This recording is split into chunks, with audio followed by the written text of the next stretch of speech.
Hi everybody, welcome to my channel. Today we're going to talk about 5 books that really kick-started my healing journey and just really put me on a path of my own radical awakening. And I think I'm a better human today because of all those 5 authors, or 4 authors, and books that I've really indulged in. So I'm gonna just walk you through some of the books in the order that it was actually introduced to me, and I have some notes here because I wanted to make sure that I didn't forget to tell you any of the cool facts or stories attaching to how the books and the authors came into my life. So first up, I have Don Miguel Ruiz. I might insert a picture here or here somewhere on the screen. I actually got an opportunity to meet him and his sons, and I got to really deep dive into all of the concepts way after I was already introduced to this book. So I was introduced to this book by Mimi Icon, and actually her sister Real Layla was her YouTube channel, and she did a segment on book recommendations, and she was going through some life alteration things, and so was I at the time, and I think this book was just exactly what I needed. So here are the couple things that I want to tell you about this book. Mastery of Love. The reason why I actually picked it up is because of exactly what it is, love. And after reading the book, all of my assumptions were completely thrown out the window. The book is based upon what they call it is Toltec wisdom. It's a wisdom that they basically follow and they're part of. And it's basically understanding of life and love and how to walk peacefully and with content in life, basically. And ultimately this book taught me to really look inward and really think about how I've never been exposed to the concept of self-love until I read this book and really figure out like how I actually can look inward and cleanse and heal.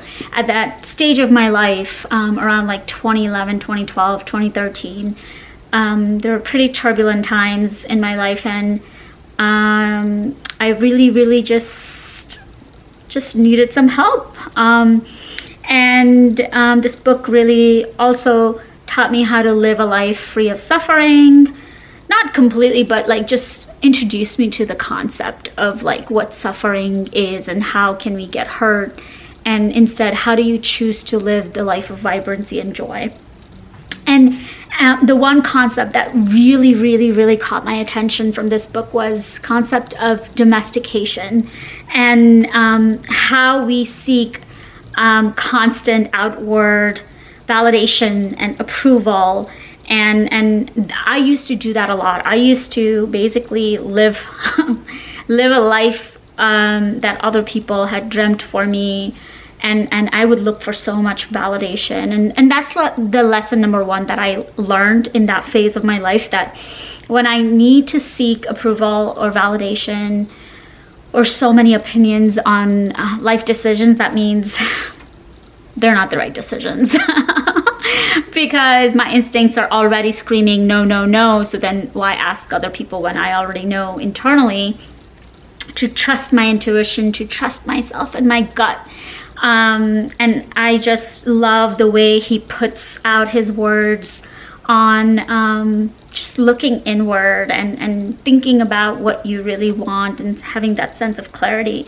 Ultimately, what this book taught me is taking responsibility, of kicking my own journey and taking accountability of like I am responsible for self-love. I am responsible for taking life in my own hands. And growing up, genuinely speaking, the concept of self-love was so foreign to me until this book.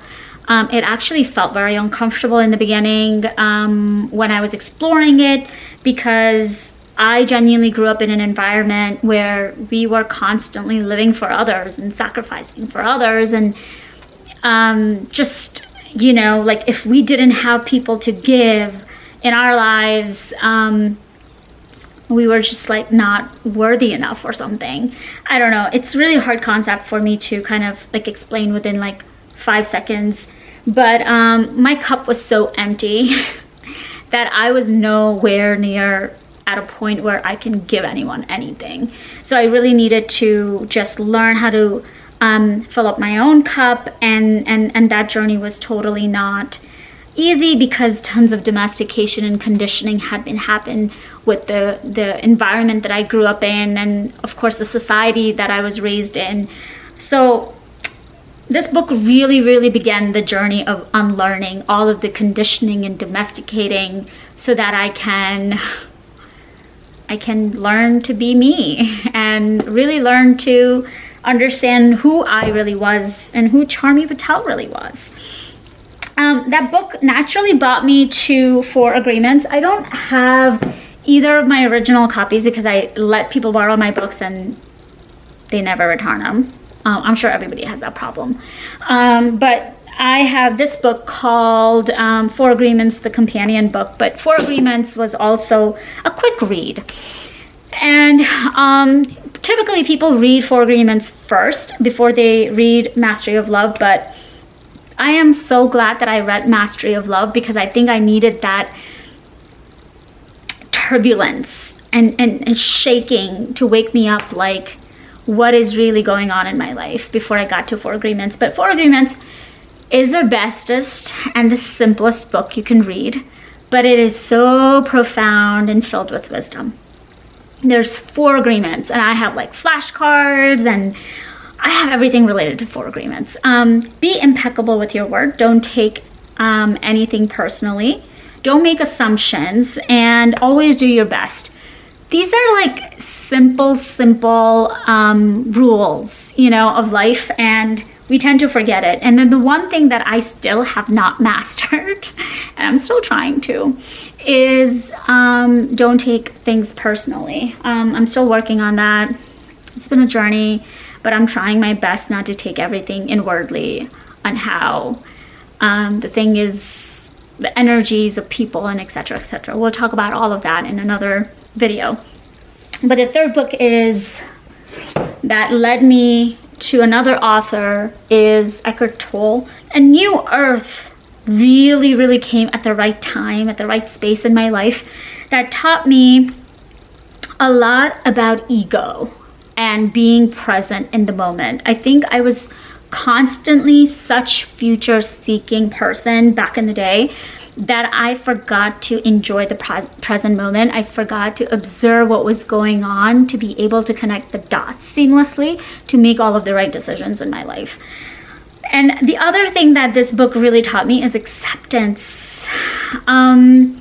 Acceptance really leads to enjoyment. I think that's what he says. It's been a while since I read this book, but finding ways to accept things as they are versus what you want or wish them to be, like especially people, situations that happen in your life. Like I think I was constantly either judgmental or not okay with people's personalities and situations that happen in my life. And this book kickstarted my journey of acceptance of a lot of things in my life, the way my parents are, the way I am. One time we were driving, and I remember Neil noticing a conversation between me and someone else, and he made certain comments, and I'm like, the story is too personal, so I don't want to share, but like in that moment he made me realize, like, I have been rejecting myself so much because I had been told that, you know, I have too strong of a personality and I'm too opinionated, etc., etc. So I try to like dim my lights in certain situations with certain people. But I had to, like, that was like an aha moment for me while I was reading this book, and this episode happened. So, like, you know, the universe is really like conspiring to get me understanding of acceptance, the word acceptance.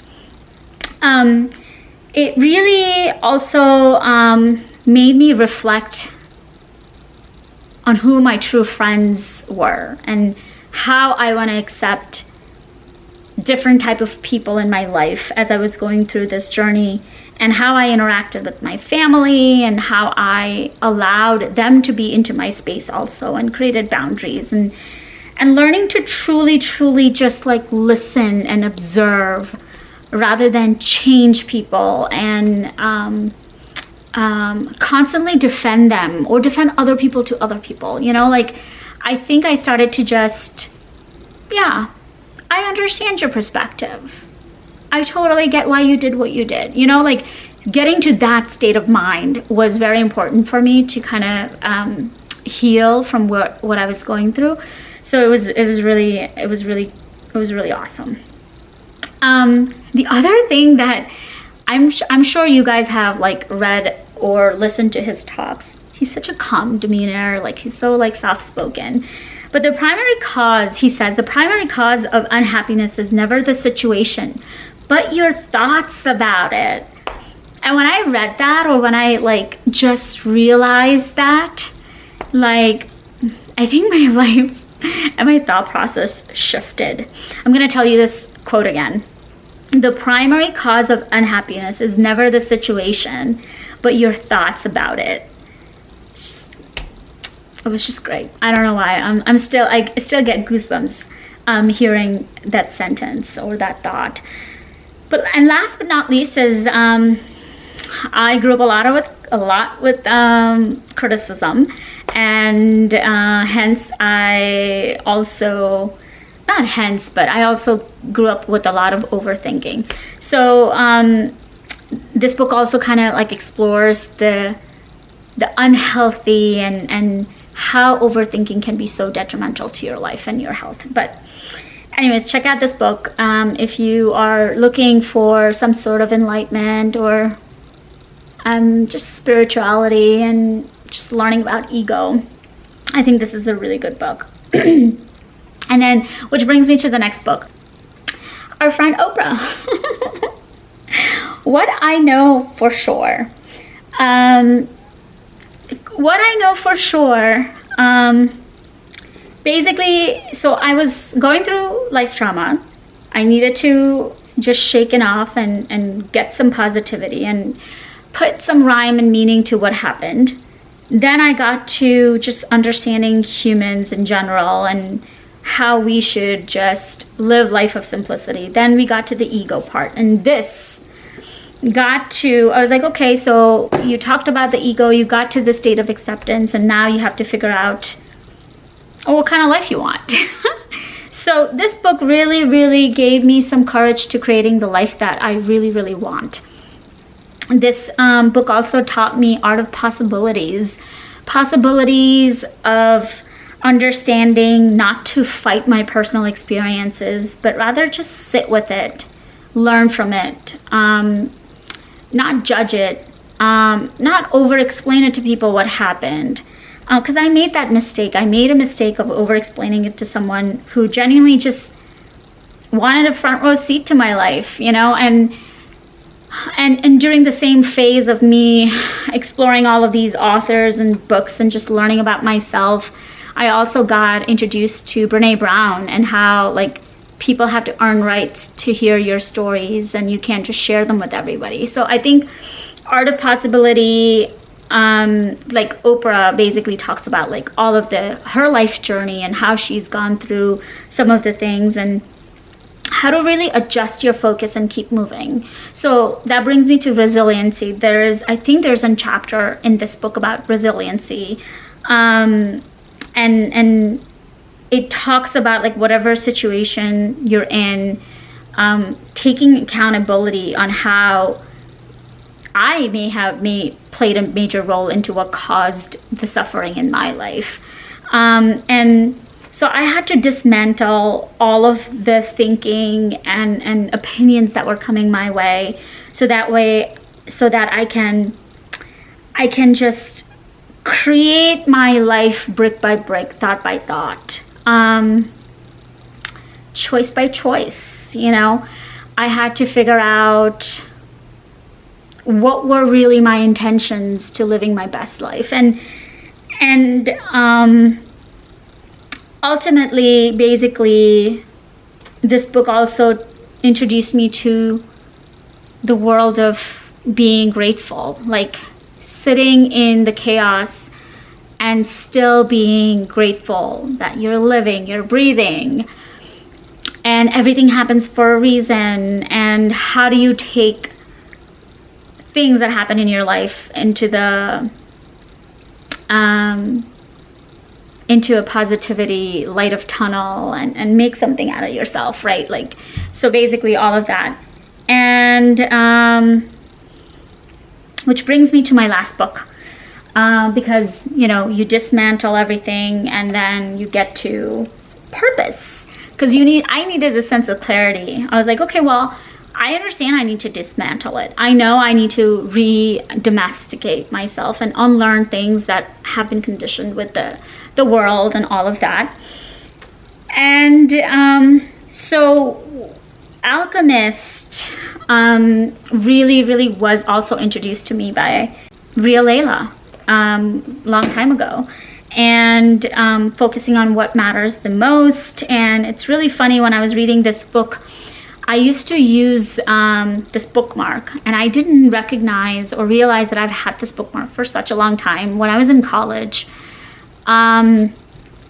Jacqueline Heads, who was the director of the program that I was part of at university I went to, and I wrote down the quote that is on my bookmark. It says, "Go confidently in the direction of your dreams. Live the life you've imagined." And I legit like cracked up. I was like, there is a reason why when she gave me this bookmark, it like didn't make sense to me. I was like, okay, I'll go in the direction of my dreams, but what are my dreams? What is the life that I want to live? Like, I didn't have the sense of clarity. Like, for example, I really wanted to become a lawyer back in the day. Not anymore, but I used to. And this one, uncle said that, oh, I am never going to be able to succeed because I don't know how to read and write properly. Like, my competencies were not up to par to become a lawyer. And I believed him. And I was like, okay, you're right. Maybe I'm not good enough for that. And I completely gave up on my dreams because, like I was saying earlier, like, I really needed to just be confident with knowing what I wanted out of my life and what I needed and what makes me happy, and get rid of all of those voices in my head that were making me doubt myself. Irrelevant story, I feel like, now that I said it, or maybe not. But ultimately, I think this book really, really taught me that I need to basically go into a direction that makes me passionate, makes me happy. And this is when I started to learn how to goal set, manifest. I didn't know any of these things. I basically learned it through master classes and listening to people and authors within the YouTube community and Super Soul Sunday and all of that. But I'll leave you with this. There's one quote in this book that really blew away my mind, and I still continuously look back to it. Is when you want something, the whole universe conspires in order for you to achieve it. And I'm going to quote it again. When you want something, the whole universe conspires in order for you to achieve it. And honestly, I read this book like a couple times, and I think by the end of this book, I also had a self-realization that I had lost faith, not only in myself, but in the universe and in anything practically. And this book really started that restoration process in me to have faith in me and faith in the universe that, you know, universe has my back and I'm gonna be okay and I'm gonna move on. But yeah, so those are the 5 books that I constantly recommend, gift. I've gifted so many Alchemist books and I've gifted so many 4 Agreements and Mastery Love to people because I genuinely think that it changed my life. And I hope that this video was useful for you. Thank you for indulging me today in my interest of my books and the books that I read. I hope to see you in my next video. Bye!